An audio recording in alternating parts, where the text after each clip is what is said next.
The air inside the Strategic Drone Command Facility at Creech Air Force Base was recycled and smelled faintly of ozone and stale coffee.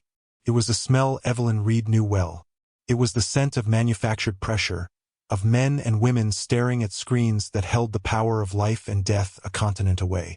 She stood just inside the main entrance to the SCIF, her simple black briefcase in one hand, her travel-worn coat draped over the other.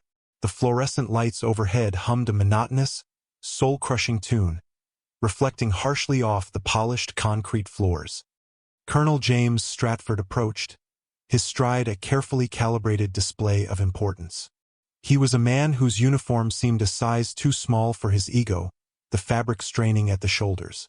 Flanking him was a much younger officer, a first lieutenant whose nameplate read Miller. The lieutenant's eyes were wide with the eager, uncritical admiration of a subordinate who had chosen his role model poorly. "You're the auditor?" Stratford's voice boomed, designed to fill spaces larger than this sterile corridor. He didn't offer a hand, merely glanced at the visitor's badge clipped to the belt of her plain gray trousers. "Evelyn Reed," she said, her voice quiet and even, a stark contrast to his. "I'm here to conduct the readiness review for the 732nd Operations Group." Stratford grunted, a sound of profound inconvenience. "Another one. We just had a review 6 months ago. Everything is green across the board. Top marks. You'll find my operation is a well-oiled machine, Ms. Reed. You'll be wasting your time and mine." He gestured dismissively toward the operations floor, visible through a thick pane of ballistic glass. "We're in the middle of preparing for a critical mission. Operation Vindicator. Try to stay out of the way." Lieutenant Miller smirked, a pale imitation of his commander's arrogance. His eyes fell on the other piece of identification on her belt, a heavy, unadorned silver shield clipped next to her base pass. It was devoid of the glossy enamel and intricate metalwork of military insignia. It was plain, functional, and to his young eyes, unimpressive. "That's a unique badge you've got there, ma'am," Miller said, the ma'am a barely veiled condescension. "Don't think I've seen one that ugly before. What department issues that? Logistics?" Stratford chuckled, a short, sharp bark. "Probably came out of a cereal box, Miller. Now find Ms. Reed a desk in the corner. Somewhere she can audit." The word was laced with scorn. Evelyn's expression didn't change. She offered no defense of the badge, no explanation. She simply met the lieutenant's gaze with a placid stillness that seemed to unnerve him more than any retort would have. "A terminal with network access will be sufficient, Lieutenant." "Thank you." He led her to a small, forgotten workstation in the coldest corner of the vast operations center, tucked away behind a bank of humming servers. The location was a deliberate slight, isolating her from the flow of information, from the core of the well-oiled machine. It was a place for observers who weren't meant to see anything important. They underestimated her profoundly. For Evelyn, it was the perfect vantage point. For the next 4 hours, she was a ghost. She spoke to no one, and after the initial curiosity, the busy airmen and NCOs at their consoles forgot she was there. But she saw everything. She saw the way the junior analyst's shoulders tensed whenever Stratford walked the floor, their focus shifting from their screens to the posture of their spines. She saw the subtle flicker of a power grid monitor that indicated a momentary brownout in the primary server farm, an event that didn't appear on the official hourly status report she had already downloaded. She noted the maintenance logs for the MQ-9 Reaper drones, specifically the new Block 5 variants being prepped for Operation Vindicator. The logs were pristine, too pristine. Every check was marked green, every pre-flight diagnostic signed off at the exact scheduled time, down to the second. It was the digital equivalent of a freshly painted wall hiding cracked plaster. It was a sign of a command climate where reporting bad news was a career-ending move. She cross-referenced the drone maintenance serial numbers with the parts requisitions from the logistics database. A discrepancy. The new high-bandwidth SATCOM modules for Vindicator's primary drones showed as installed and tested, yet the requisition order for those same modules was still flagged as awaiting shipment in the central quartermaster system. Someone had pencil-whipped the logs. They were planning to fly a mission critical for ground troops with untested, possibly even non-existent hardware upgrades. Stratford wasn't running a well-oiled machine. He was running a Potemkin village. A large, calloused hand placed a steaming ceramic mug on the corner of her desk. She looked up into the weathered face of a man in his late 40s. His uniform crisp but not theatrical. The chevrons on his sleeve identified him as a master sergeant. His name tape read Cole. "Figured you could use this," he said, his voice a low rumble. "The coffee from the machine tastes like battery acid." "Thank you, Master Sergeant," Evelyn said, her eyes briefly meeting his. They were intelligent, weary eyes that had seen commanders like Stratford come and go. "You're not from the regular IG office, are you?" Cole asked, keeping his voice down. He wasn't looking at her, but at the main strategy screen where Stratford was dramatically outlining the Vindicator mission profile. "What makes you say that?" "IG teams travel in packs. They announce their presence like a brass band.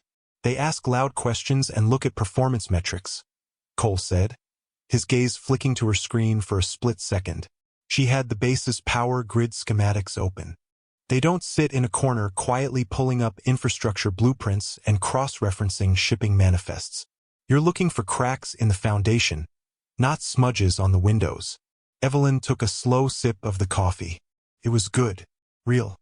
"A building with a flawless facade can still collapse, Master Sergeant." A flicker of understanding passed between them. He nodded slowly.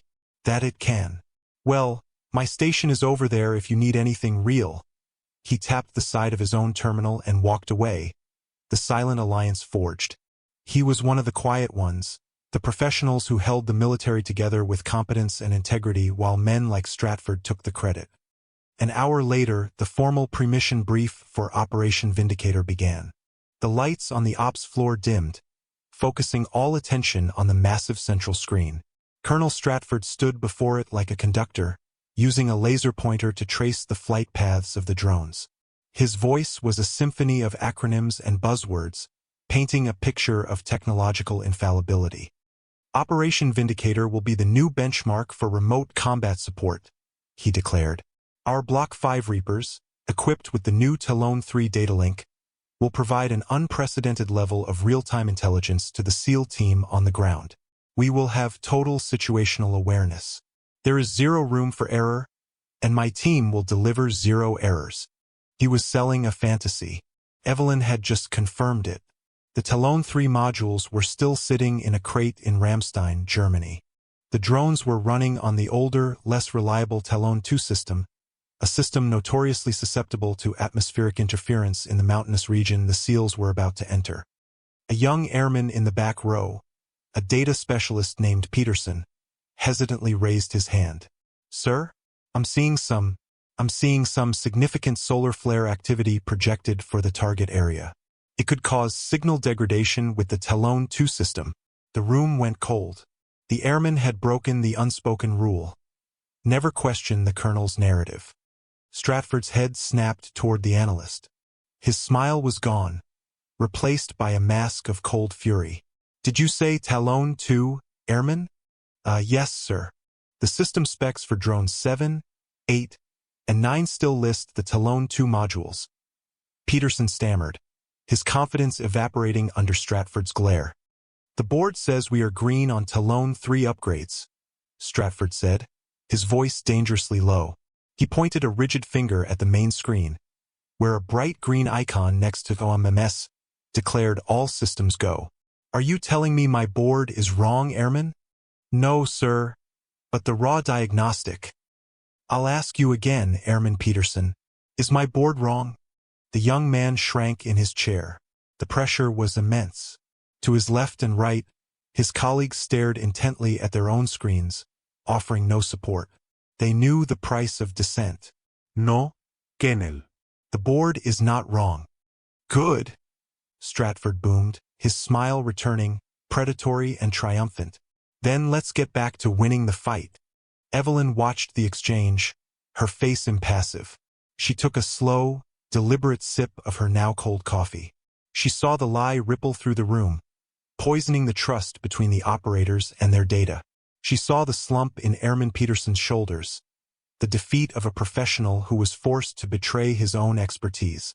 She saw Master Sergeant Cole, standing by the comm station, clench his jaw so tightly a muscle jumped in his cheek. The foundation wasn't just cracked. It was crumbling, and Colonel Stratford was about to lead them all into the collapsing building. She opened a new file on her terminal, a simple text document. She began to type, her fingers moving with quiet, methodical precision. The title of the document was simple: Vindicator, Preliminary Failure Analysis. The operation launched precisely at 0200 Zulu. On the main screen, a dozen green icons representing drones, ground teams, and support assets slid across a satellite map of a remote, mountainous region in Afghanistan. For the first 20 minutes, everything was flawless. Colonel Stratford stood with his arms crossed, a smug, proprietary look on his face as he watched his well-oiled machine perform. Lieutenant Miller stood beside him, mirroring his posture. Evelyn remained at her corner desk, her focus not on the grand tactical display but on a small window on her own monitor. It showed a raw data feed from the primary drone, designated Reaper 7. It was a cascade of numbers and symbols, a language she understood intimately. She saw the first anomaly long before it registered as a problem on the main board. A slight increase in packet loss. A latency jump from 250 milliseconds to 400. Insignificant to the untrained eye, but to her, it was the first tremor before an earthquake. The Talon 2 system was already struggling with the atmospheric interference Peterson had tried to warn them about. "Look at that feed," Stratford announced, pointing to the crystal-clear video from Reaper 7's camera. "Perfect clarity. That's the Talon 3 for you. A real game-changer." Master Sergeant Cole, standing near Evelyn's desk, shot her a quick, troubled glance. He knew the truth. They both did. Then the tremors grew. The perfect video feed flickered, dissolving into a brief mosaic of green and purple pixels before snapping back into focus. "Just a minor compression artifact," Stratford said quickly, waving a dismissive hand. "Perfectly normal." It was not normal. On her screen, Evelyn saw the drone's automated comm system frantically trying to switch frequencies, hunting for a stable signal. The packet loss was now spiking into the double digits. The drone was beginning to scream into a void. Airman Peterson, the one who had been publicly shamed, spoke up, his voice barely a whisper. "Sir, I'm losing telemetry from Reaper 7-inch. Suddenly, the main screen reflected the reality she had been watching unfold for minutes. The pristine video from Reaper 7 froze on a single grainy frame of rock and shadow. A yellow icon blinked next to its call sign, then red. Signal lost. The quiet, professional hum of the command center was broken. A dozen conversations started at once. "What's the status of the backup drone? Reaper 8? Stratford barked. "Trying to establish a link, sir," an operator called out. "It's not handshaking. The primary drone's failure seems to be creating a network conflict." This was the cascade failure Evelyn had anticipated. The older Talon 2 modules weren't designed to operate in such close proximity under these specific atmospheric conditions. One failing drone was now actively jamming the others. A new, more urgent voice cut through the rising chatter. It was the comm sergeant, his face pale. "Sir, I've lost voice contact with the ground team. Their comms were routed through Reaper 7's relay." The air was sucked out of the room. A dozen operators were now fighting a technical problem. 6 men on the ground were now blind, deaf, and alone in hostile territory. The weight of that reality settled on the room like a physical shroud. Stratford's composure finally cracked. The confident commander vanished, replaced by a panicked, reactive manager. "Reboot the whole damn system. Get me SATCOM on the line. I want a priority retask of a military satellite. Now." "Sir, a full system reboot could take 20 minutes, the comms sergeant protested. "And a satellite retask could take an hour, if one is even available." "Do it," Stratford roared, his voice betraying a raw edge of fear. He was throwing solutions at a problem he didn't understand. Lieutenant Miller, desperate to be useful, turned to his own console and began typing furiously. "I'll try a hard reset on the local network gateway, sir. That might clear the conflict." "No, don't," Cole and Evelyn said at the same time. But it was too late. Miller hit the command key. A series of error messages flooded the screens. The remaining drone feeds flickered and died. The tactical map vanished, replaced by a blinking cursor on a black screen. Miller had just wiped the mission's active cache, erasing the ground team's last known position and all log telemetry data from the past hour. He had, in effect, thrown away the map in the middle of a forest fire. The room descended into a muted chaos. Keyboards clattered uselessly. Phones were picked up and slammed down. Colonel Stratford stood frozen, his face ashen, staring at the blank screen that was a monument to his failure. He was no longer giving orders. He had no orders to give. In the midst of the paralysis, a single, calm sound emerged. The quiet scrape of a chair on the polished concrete floor. Evelyn Reed stood up. She walked from her corner desk toward the center of the room, her steps unhurried and deliberate. The frantic energy of the room seemed to part around her, repelled by her aura of absolute calm. She walked past the shell-shocked Lieutenant Miller, past the paralyzed Colonel Stratford, and stopped at the main communication station, where the sergeant was staring helplessly at his dead console. "Stand up," she said. Her voice wasn't loud, but it possessed a quality of command that cut through the panic like a surgeon's scalpel. It was the voice of someone who had been in worse situations than this. The sergeant, a seasoned tech with 15 years of experience, looked from her to the colonel and back again. He saw the colonel's vacant stare and her focused, unwavering eyes. He made his choice. He stood up and stepped aside.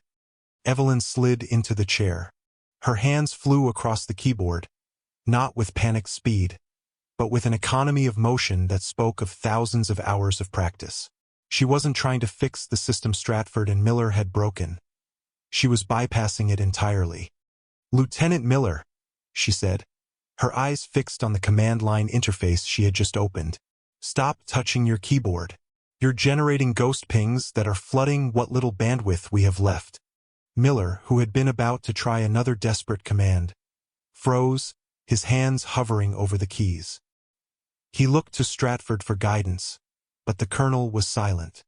"Airman Peterson," Evelyn continued, her voice still level, "I need the full spectrum analysis you were running before the brief. Specifically, the data on solar wind interference at the K-band frequencies. Cross-reference it with the topographical data for grid square 4-7, Charlie. Find me a shadow." Peterson, stunned for a moment, suddenly galvanized. He had been seen. His expertise, dismissed and derided, was now being called upon. "Yes, ma'am," he said, his fingers flying across his own keyboard with renewed purpose. "Master Sergeant Cole," she said, pulling a headset from the console and fitting it over her ear. "Get me a hard line to the East Wing server farm. I need to speak directly to the civilian tech on duty. Her name is Diaz. Tell her I am invoking Protocol 7 Gamma. She'll know what it means." Cole stared at her. Protocol 7 Gamma was a deep-level contingency, a relic of Cold War planning that allowed for the direct, manual override of entire network infrastructures. It was so obscure, so high-level, that he had only ever read about it in classified manuals. For her to know it, to invoke it with such casual authority, was staggering. He didn't question it. He simply nodded. Right away, he moved to a secure phone, his belief in her now absolute. He was witnessing a master at work. Colonel Stratford finally found his voice. It was weak, incredulous. "Who do you think you are? You can't. You have no authority here. I am the commanding officer of this facility. I order you to step away from that station." He took a step toward her, his hand reaching out as if to physically pull her from the chair. Before he could touch her, Master Sergeant Cole materialized between them. The big NCO didn't say a word. He simply stood there, a solid, immovable object, his expression making it clear that the colonel would not be taking another step. Stratford recoiled as if he'd hit a wall. His authority, built on bluster and fear, had just crumbled against the quiet steel of a senior NCO's loyalty. A loyalty he had never earned. "I have a potential signal shadow for you, ma'am," Peterson called out, his voice sharp with focus. "A narrow canyon 3 clicks west of their last known position. The granite walls should block most of the solar interference." "Good," Evelyn said, her fingers a blur. "Diaz, are you on the line?" "This is Diaz," a tinny voice replied over the hardline Cole had patched through. "The system is open. What do you need?" "I'm rerouting the primary satellite uplink through the legacy TDRS-4 satellite," Evelyn explained, her words a stream of technical precision. "It's an old bird, but it operates on a lower frequency less susceptible to this interference. I need you to manually slave the ground dish array to its trajectory. I'm sending you the coordinates now. It's a narrow window. We'll have about 90 seconds of potential contact once you're locked. Copy that. Slaving the array. It's a hell of a long shot." "It's the only shot we have," Evelyn replied. She worked in silence for a moment, her screen filling with lines of code as she manually rebuilt the communication protocols, stripping them of all non-essential data to create a signal narrow and powerful enough to punch through the interference. Stratford watched, his face a mask of confusion and impotent rage. "I demand to know who you are. What is your authority?" To unlock the legacy satellite system, an override that hadn't been used in over a decade, the system required more than just a password. It required a physical key, a top-tier security authentication. The prompt blinked on a small auxiliary screen next to her main console. "Execute command requires level alpha clearance. Present credentials." Without looking away from her work, Evelyn reached down to her belt and unclipped the plain, heavy, silver badge Lieutenant Miller had called ugly. She didn't glance at it. She pressed its flat back against a small, glowing security reader built into the console. The reader beeped once. On the auxiliary screen, the authentication request was approved. Her profile flashed up, replacing the blinking prompt. It was not the simple Evelyn Reed, DoD civilian, that her visitor's pass proclaimed. The screen displayed a name, a title, and an emblem that made the entire room go utterly, profoundly silent. Reed, Evelyn M. Director, Contingency Assessment and Response, White House Military Office.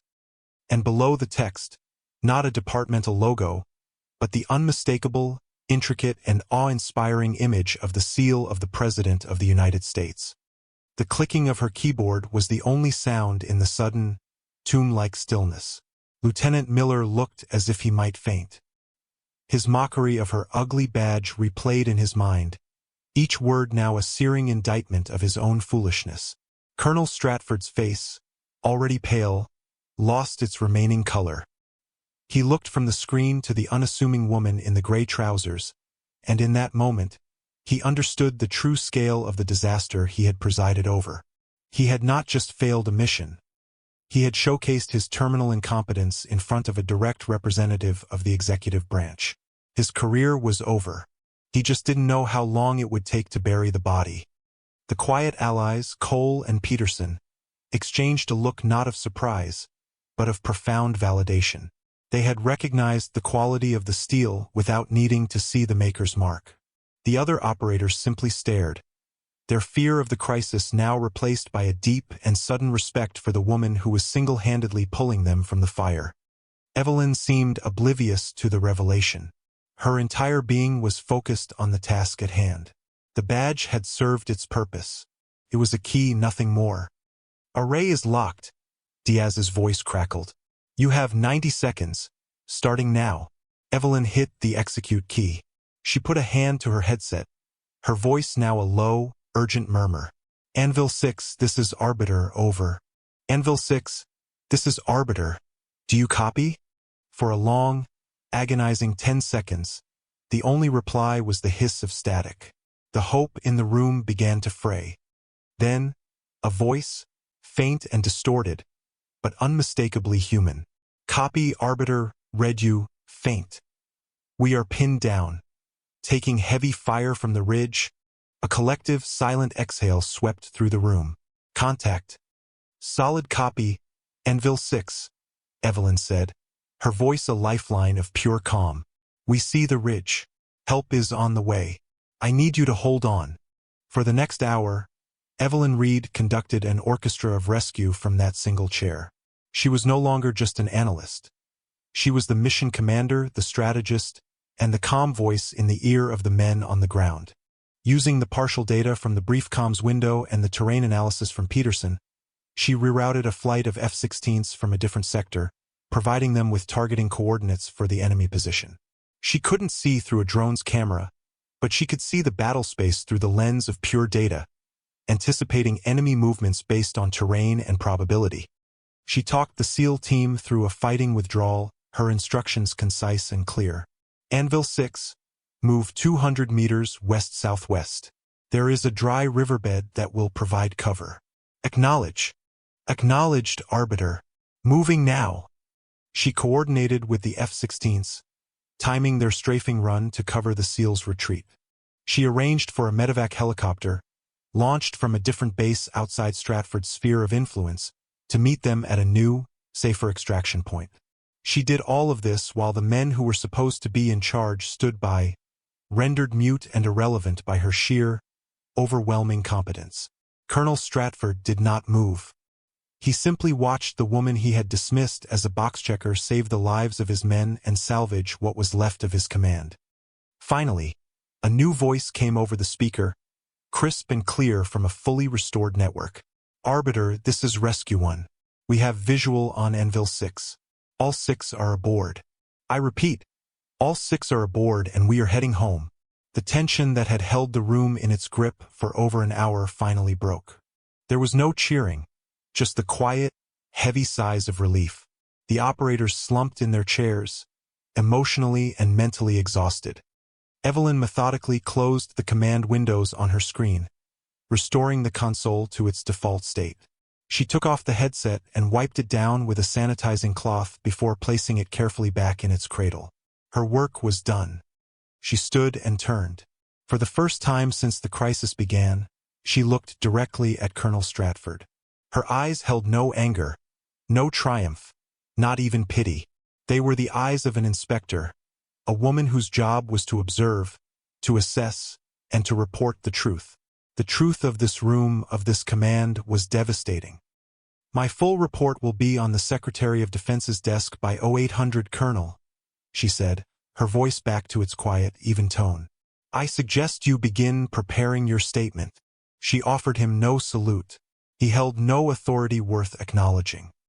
She turned to Master Sergeant Cole, who was watching her with an expression of profound respect. Master Sergeant, she said, a hint of warmth touching her words for the first time. Thank you for the coffee. It was exactly what I needed. Cole simply nodded, his throat too tight for words. It was the highest praise he had ever received. Evelyn gathered her simple coat and her worn black briefcase. She clipped the plain silver badge back onto her belt, the weight of it a familiar, grounding presence. She walked toward the exit, her footsteps the only sound in the cavernous room. The operators, from Lieutenant Miller to the most junior airman, watched her go, their postures subtly changed. They had just received a masterclass in the difference between leadership and command. As the heavy door to the SCIF hissed shut behind her, she stepped out into the main corridor. Through a window at the far end of the hall, the first pale light of the Nevada dawn was breaking over the distant mountains, chasing away the long, dark night. Evelyn paused for a moment, watching the colors shift from gray to purple to a soft, promising gold. Another building inspected, another crack in the foundation documented. Her work was unseen, often unwelcome, but it was necessary. She adjusted the coat on her arm and walked on, a quiet, unassuming woman leaving behind a silent, transformed room, her duty done.